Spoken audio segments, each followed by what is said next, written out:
11واں پارہ الحمدللہ مکمل ہوا ہے۔ سورہ توبہ کا کچھ حصہ اور سورہ یونس تلاوت ہوئی۔ سورہ یونس اللہ رب العزت کے جلیل القدر پیغمبر سیدنا یونس علیہ السلام کے نام سے موسوم ہے۔ یہ سورت مکی صورت ہے، اور مکی جو صورتیں ہیں قرآن کا زیادہ حصہ ان پر مشتمل ہے۔ تقریباً 23 پاری وہ مکی صورتوں کے ہیں اور 7 پارے تقریباً مدنی صورتوں کے ہیں۔ ہجرت سے پہلے جتنا بھی قرآن کریم نازل ہوا ہے وہ مکی کہلاتا ہے، اور ہجرت کے بعد جو قرآن کریم نازل ہوا اس کو مدنی کہتے ہیں۔ چاہے وہ ہجرت کے بعد مکہ میں نازل ہوا ہو یا کسی اور جگہ میں، اس کو مدنی کہتے ہیں۔ مکی صورتیں جتنے بھی ہیں قرآن کریم کا جو بیشتر حصہ ہے اس کے اندر اللہ رب العزت نے زیادہ تر اپنی توحید کا تذکرہ فرمایا، سابقہ امتوں کے واقعات ہیں، جنت اور دوزخ کا تذکرہ ہے، آخرت کا تذکرہ ہے، کچھ واقعات اللہ رب العزت نے بیان فرمائے ہیں، بہت ساری مثالیں بیان فرمائی ہیں۔ ان سب کا خلاصہ یہ نکلتا ہے کہ لوگوں کو توحید اور یوم آخرت کی دعوت دی گئی۔ توحید چونکہ دین کی بنیاد ہے، ایمان کی بنیاد ہے، اور ہر نبی کی اول دعوت۔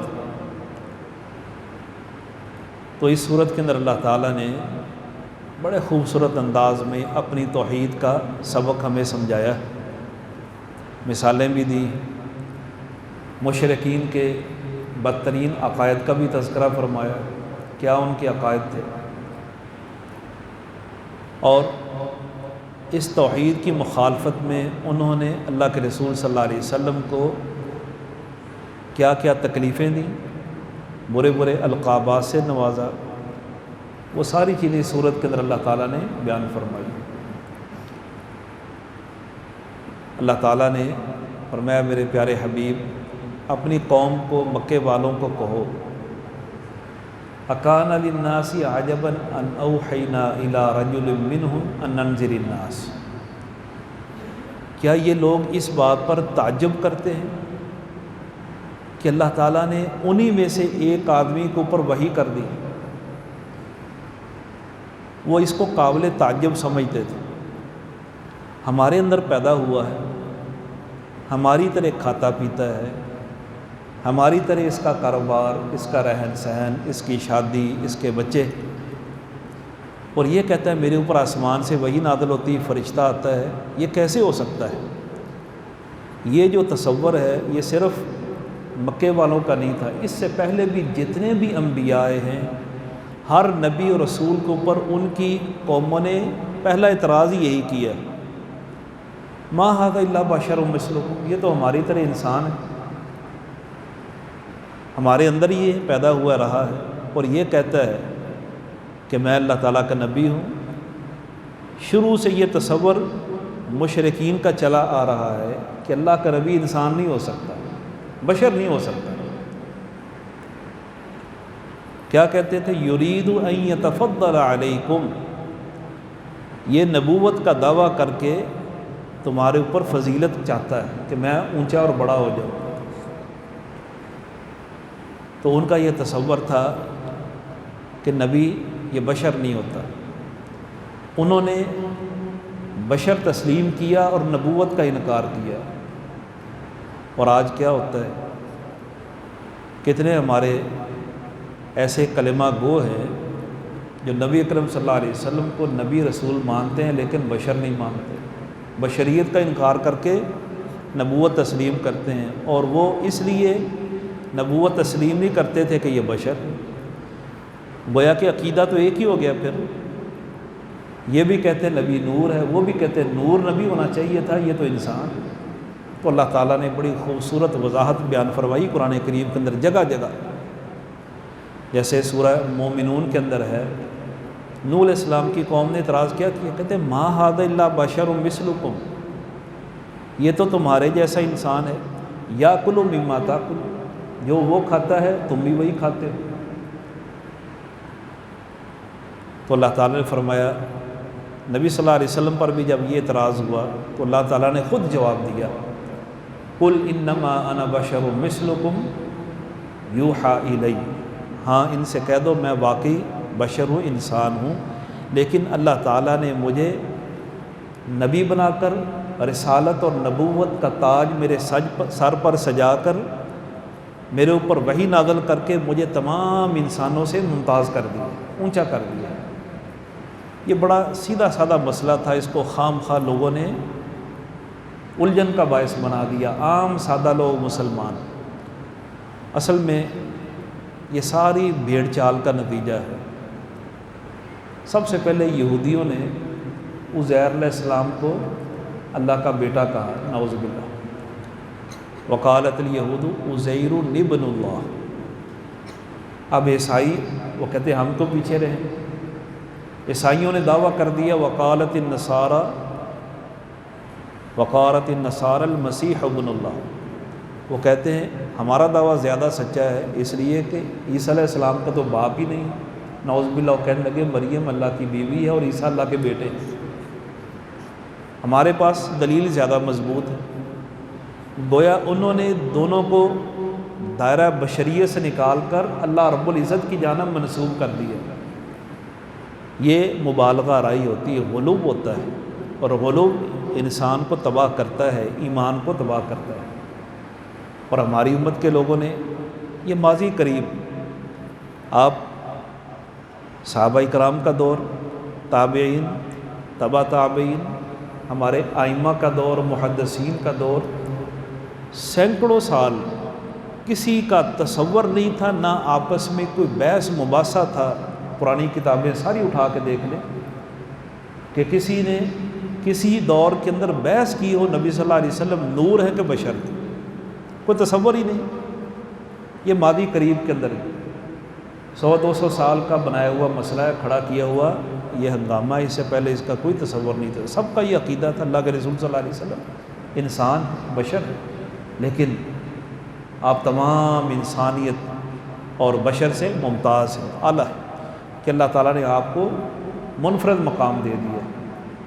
ان کا جو اعزاز ہے اس نے آپ کا مقام اونچا کیا ہے، آپ انسان ہی، آپ کی والدہ ہے، آپ کے والد ہیں، آپ کے خاندان ہیں، آپ کی بیوی، آپ کے بچے، اگر بالفرض آپ کو دائرہ بشریت سے نکالے تو پھر عقل کیا تقاضا کرتی ہے؟ آپ کے والدین بھی بشر نہیں تھے، آپ کی اولاد بھی بشر نہیں تھی، یہ کیسے ہو سکتا ہے؟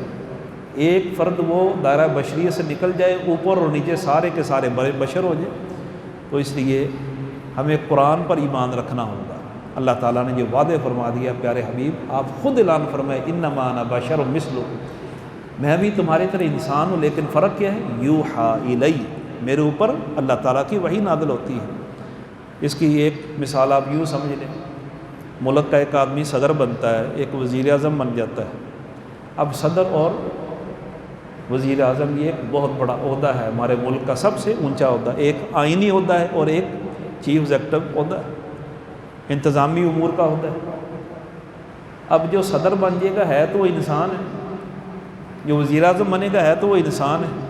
اب آپ یہ نہیں کہہ سکتے وہ صدر ہے وہ انسان نہیں ہے، صدر ایک اونچا مقام، ہمارے ہاں ایک بڑا عہدہ ہے۔ ایسے ہی نبوت اور رسالت یہ بہت اونچا عہدہ ہے، بہت اونچا مقام ہے، اور یہ ایسا مقام ہے کوئی اس کو ریاضت، عبادت، محنت، کوشش اور اللہ کا ذکر کر کے اللہ کی یاد میں حد سے زیادہ مشغول ہو کر یہ مقام نہیں پاتا۔ اللہ اعلم حیث یجعل رسالتہ، اللہ تعالیٰ ہی اپنے بندوں کو منتخب کرتا ہے کس کو میں نے رسالت اور نبوت کا تاج پہنانا ہے۔ یہ وہبی چیز ہے، اللہ کی دین ہے، کسبی نہیں ہے کہ انسان محنت سے حاصل کر لے۔ محنت سے آدمی نیک بن سکتا ہے، اللہ کا ولی بن سکتا ہے، آدمی کوشش کر کے جہاد کر کے شہید ہو سکتا ہے، حتیٰ کہ صدیق بن سکتا ہے اپنی محنت اور کوشش کے ساتھ، ایمان کی بلندی کے ساتھ، لیکن نبی نہیں بن سکتا۔ یہ اللہ تعالیٰ کی عطا ہے، اللہ کی دین ہے۔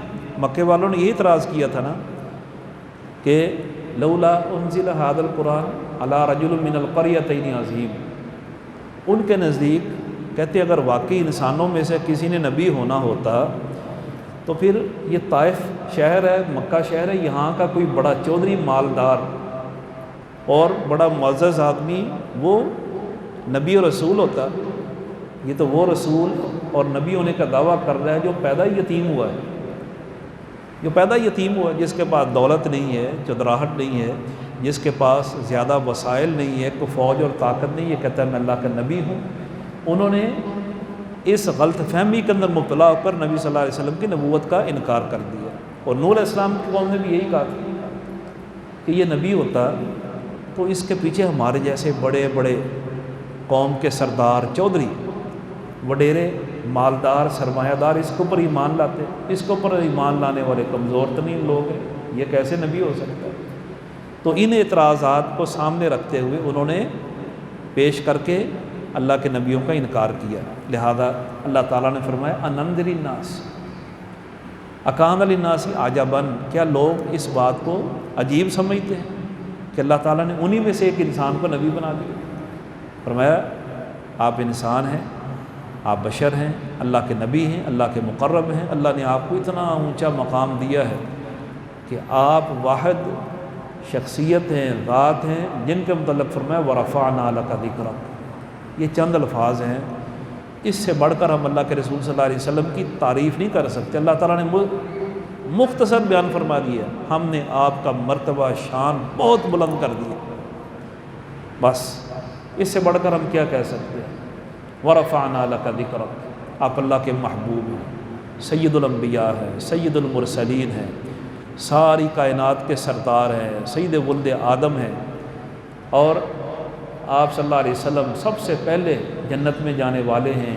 آپ کے دستک سے جنت کا دروازہ کھلے گا، آپ کو قیامت والے دن لواء الحمد ملے گا، اس جھنڈے کے نیچے سارے آئیں گے، آپ صلی اللہ علیہ وسلم سب سے پہلے اٹھیں گے قیامت والے دن، اللہ کے سامنے پیش ہوں گے، سجدے میں جائیں گے۔ آپ صلی اللہ علیہ وسلم کو اللہ رب العزت نے وہ خصائص دیے جو کسی اور نبی کو نہیں دیے، انی رسول اللہ علیکم جمیعا، یہ ساری آپ کی فضیلتیں ہیں۔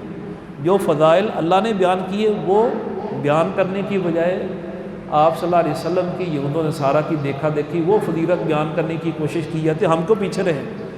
انہوں نے اگر کہا نعوذ باللہ عزیر اور عیسیٰ اللہ کے بیٹے تو ہمارا نبی بھی نور من نور اللہ، یہ آپ سنتے ہیں، نور من نور اللہ، یہ بہت بڑی جسارت ہے۔ اللہ کے نور میں سے نور، یہ کیسے ہو سکتا ہے؟ اللہ خالق، باقی ساری کائنات مخلوق ہے، نور میں سے نور کہیں گے تو اللہ کے ساتھ مل جائیں گے، فرق کیا ہوا؟ آپ اللہ کا نور ہیں علم کے لحاظ سے، اللہ کا نور ہے نبی ہونے کے لحاظ سے، آپ نور روشنی بن کر آئے، نور من نور اللہ کہنا یہ بہت بڑی جسارت ہے، اور قرآن کے بیان کردہ عقیدے کی نفی ہے۔ اللہ کیا فرماتے ہیں؟ قل هو اللہ احد، اے پیارے حبیب اعلان کر دیجئے اللہ ایک ہے، اللہ الصمد، وہ بے پرواہ ہے، لم یلد ولم یولد، نہ اس نے کسی کو جنم دیا ہے اور نہ وہ کسی سے پیدا ہوا ہے، ولم یکن لہ کفوا احد، کوئی اس کا ہمسر، کوئی اس کا شریک، کوئی اس کا حصے دار ہے ہی نہیں۔ جب آپ نور من نور اللہ کہیں گے تو آپ نے حصے دار بنا دیا، اللہ کا حصہ بنا دیا، اللہ کے نور میں سے نور۔ تو یہ کھلم کھلا اعلان ہوتا ہے اسپیکروں کے اندر اذان سے پہلے، نور من نور اللہ، اس کلمے سے طائب ہونا چاہیے۔ آپ اللہ کا نور ہے علم کے لحاظ سے، لیکن آپ مخلوق ہیں، اللہ تعالیٰ خالق ہے۔ اس لیے اللہ رب العزت نے فرمایا یہ تعجب کرنے والی بات نہیں ہے، فرمایا لقد جاءکم رسول من انفسکم، یہی سورۃ توبہ کی آخری آیات کیا تلاوت ہوئی؟ ہم نے وہ پیغمبر تمہاری جانب بھیجا ہے تمہارے اندر سے، من انفسکم، اس کا باپ تمہارے معاشرے میں پیدا ہوا، اس کی والدہ، اس کا دادا ہے، اس کا خاندان ہے، اس کا قبیلہ ہے، من انفسکم، اللہ نے تمہارے اندر سے وہ پیغمبر بھیجا ہے۔ لہذا قرآن یہ ہمیں عقیدہ توحید سکھاتا ہے۔ یہ صورت اس کے اندر اللہ نے توحید اتنی بیان فرمائی ہے۔ آپ قرآن پڑھتے ہیں، تلاوت کرتے ہیں تو ترجمہ بھی دیکھ لیا کریں۔ اس کے بعد اللہ فرماتے ہیں ساری کائنات کا میں اکیلا خالق ہوں، ان ربکم اللہ الذی خلق السماوات والارض، آسمان زمین سب کچھ اللہ تعالیٰ نے پیدا کیے ہیں، اور ثم استوی علی العرش، پھر اللہ تعالیٰ عرش کے اوپر مستوی ہو گیا، یدبر الامر، اللہ وہاں بیٹھ کر ساری کائنات کا نظام چلا رہا ہے، تدبیر کر رہا ہے، ہر چیز اللہ کے حکم کی تابع ہے۔ اللہ تعالیٰ صرف خالق نہیں ہے، کائنات کا مدبر بھی ہے، تدبیر یدبر الامر۔ کائنات میں لاکھوں کروڑوں نہیں اربوں خربوں سے زیادہ درخت ہیں، اور ان درختوں کی خربوں سے آگے گنتی ختم ہو جاتی ہے، اس کے پتے ہیں، ما تسقط من ورقۃ الا یعلمها، کوئی پتا زمین پر گرتا ہے اللہ کے علم میں ہوتا ہے۔ اللہ کا علم اتنا وسیع ہے، وہ ساری کائنات کا نظام چلا رہا ہے۔ اس لیے اللہ تعالیٰ فرماتے ہیں، کتنا خوبصورت اللہ نے پھر دعوت کا انداز اپنایا ہے، ما من شفیع الا من بعدہ ذالکم اللہ ربکم فاعبدوہ، وہی تمہارا اللہ ہے، اس کی عبادت کرو، افلا تذکرون، تم سمجھتے کیوں نہیں، نصیحت کیوں نہیں حاصل کرتے؟ ایک اللہ ہے، ساری کائنات کا بھی خالق اور مالک ہے، اور انسان کی کتنی بڑی کوتاہی ہے، کم عقلی ہے۔ انسان عقل مند ہونے کو جب گرتا ہے اسفل سافلین ہو جاتا ہے، بہت نیچے گر جاتا ہے۔ اس کی بے عقلی کی انتہا دیکھیں، شرک جو ہے نا یہ عقل کے اوپر پردے ڈال دیتا ہے۔ اب اللہ تعالیٰ اپنا تعارف اتنا آسن انداز میں کروا رہے ہیں، اور یہ انسان ہے اپنے ہاتھ سے پتھر کا ایک بت بناتا ہے، لکڑی کا بت بناتا ہے، سامنے رکھتا ہے اور اس کے سامنے گر جاتا ہے، اندازہ کریں یہ انسان ہے۔ ایک طرف جہاز بنا لیا اس نے، راکٹ بنا لیے، ایٹم بم بنا لیا، چاند تک پہنچنے کا دعویٰ کر دیا، اتنی عقل، اور دوسری جانب اتنی بے عقلی، اپنے ہاتھ سے تراشتا ہے اور اس کے سامنے گر جاتا ہے۔ اس لیے اللہ رب العزت نے 1.25 لاکھ پیغمبر بھیجے، آسمان سے کتابیں اتاری۔ اللہ تعالیٰ کو پتہ ہے یہ جو میں نے مخلوق پیدا کی اس کے اندر خوبیاں کیا ہیں، کمزوریاں کیا ہیں۔ انسان کی یہ بہت بڑی کمزوری ہے کہ اللہ کی توحید کو جلدی سمجھنے والا نہیں ہے، الا ماشاء اللہ، بڑی محنت کرنا پڑتی ہے۔ نبی صلی اللہ علیہ وسلم نے توحید سمجھانے کے لیے نوح علیہ السلام 950 سال تبلیغ کی، منہ سے کہنا ہے 9.5 صدیاں، کتنا ان کا حوصلہ اور صبر ہے، اور 950 سال میں ایمان لانے والے 100 سے کم ہیں۔ آپ اس کی ایوریج نکالیں، اوسطاً کتنے بنتے ہیں؟ 7-8 بندے 100 سال بعد مسلمان ہوئے، 100 سال بعد۔ کتنے حوصلے کے ساتھ انہوں نے تبلیغ کی۔ آج ہم کسی کو ایک مرتبہ کو مسئلہ سمجھائیں، بات کہیں، وہ نہ مانے تو ہم کہتے دفاع کرو اس کو، یار دماغ کپانا ہے، اپنا وقت ضائع کرنا ہے۔ اللہ اکبر، توحید کی خاطر اللہ کے نبیوں نے سینکڑوں سال لگا دیے، مارے بھی کھائیں، صرف خالی سمجھایا نہیں، آگے سے پتھر گالیاں، آگے سے طرح طرح کے تانے، حتیٰ کہ بائیکاٹ، سوشل بائیکاٹ، نفرت کی نگاہ سے دیکھتے، سب کچھ برداشت کیا، کس لیے؟ توحید کے لیے۔ اتنی اہم ہے توحید، لیکن دل نہیں ہارا، ہمت نہیں ہاری، برابر لگے رہے 950 سال۔ اللہ کے رسول صلی اللہ علیہ وسلم 13 سال مکے میں مارے کھائیں۔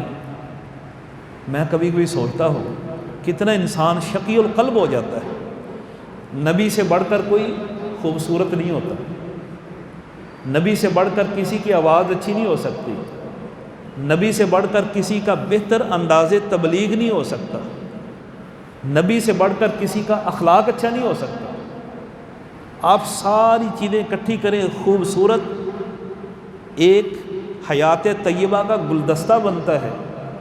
وہ اتنی اعلیٰ شخصیت اپنی قوم کو دعوت دیتی ہے، اور قوم یکسر ٹھکرا دیتی ہے، قوم آگے سے ٹھکرا دیتی ہے، دیکھتی نہیں بھی اس کے اندر کوئی عیب نہیں ہے، اس کے اندر کوئی نقص نہیں ہے، اس نے کبھی جھوٹ نہیں بولا، اس کا اخلاق اعلیٰ ہے، برتاؤ بڑا اچھا ہے، کبھی کسی کو پر ظلم اور زیادتی نہیں کیا، اس نے کبھی کسی کے ساتھ کوئی ایسا سلوک نہیں کیا کہ اس کے اوپر کوئی اعتراض کیا جا سکے۔ نبیوں کی زندگی اتنی پاکیزہ ہوتی ہے، اللہ تعالیٰ ان کی زندگیوں کا ضامن ہوتا ہے، پیدائش سے لے کر وفات تک، بالکل معصوم عن الخطا۔ اگر نبیوں کی زندگی میں کوئی معمولی سا بھی نقطہ آ جائے تو قوم سب سے پہلے اعتراض کرتی ہے، آپ کے اندر تو یہ عیب پایا جاتا ہے۔